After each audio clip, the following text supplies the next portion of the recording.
تعالوا نشوف السؤال الجميل ده مع بعضينا. بيقول ايه؟ the above patient، العيان اللي فات اللي هي كان فيه bronchial asthma severe دي، completed a 2 weeks course of high dose inhaled steroids، وده احنا عالجناها بكده لو تفتكروا السؤال اللي فات، واديناها ايه؟ سالميترول اللي هو اللونج اكتنج ايه بيتا 2 ستيمولانت بدل الشورت اكتنج. 2 weeks وبرضه ايه still have persistent asthma symptoms، يعني الى الان ايه تعبانه من سيفير برونكيال ازمه، والازمه سيمتومز ايه ما خفتش على الانهيلد ستيرويدز ولا السالميترول. What is the most appropriate next treatment now؟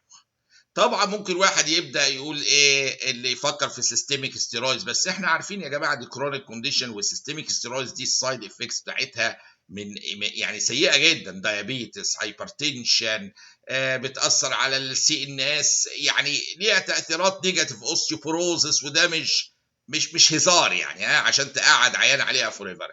ففي حاجه جميله قوي لازم ناخد بالنا منها، ان لو فشل العلاج التقليدي اهو مع الازمه، اهي بيرزيستنت ازمه، وديسبايت هاي دوز انهيلد ستيرويدز، وديسبايت الايه لونج اكتنج بيتا 2 ستيمولانت اللي هو سالميترول، ايه الموست ابروبريت نيكست ستيب في اللحظه دي قبل ما اقلب الشخص على سيستميك ستيرويدز؟ في اوبشن لطيف جدا الا وهو الليوكوترايين دي 4 ريسبتور انتاجونست اللي هو ايه زافيرلوكاست. ده احد الاكزامبلز بتاعته، ان احنا الليوكوترايين ريسبتور انتاجونست دي من الحاجات الجميله في الازمه،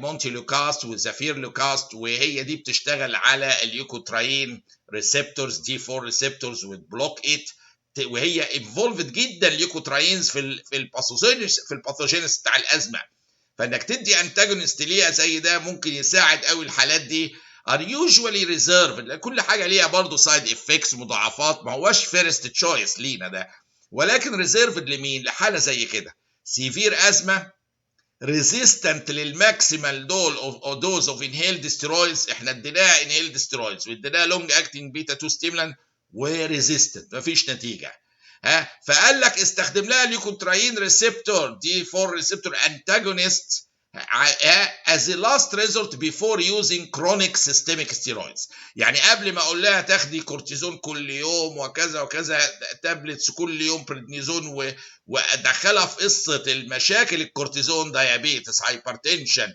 سي ان اس افكتس، اوستيوبوروزس، كل دي مشاكل الكورتيزون.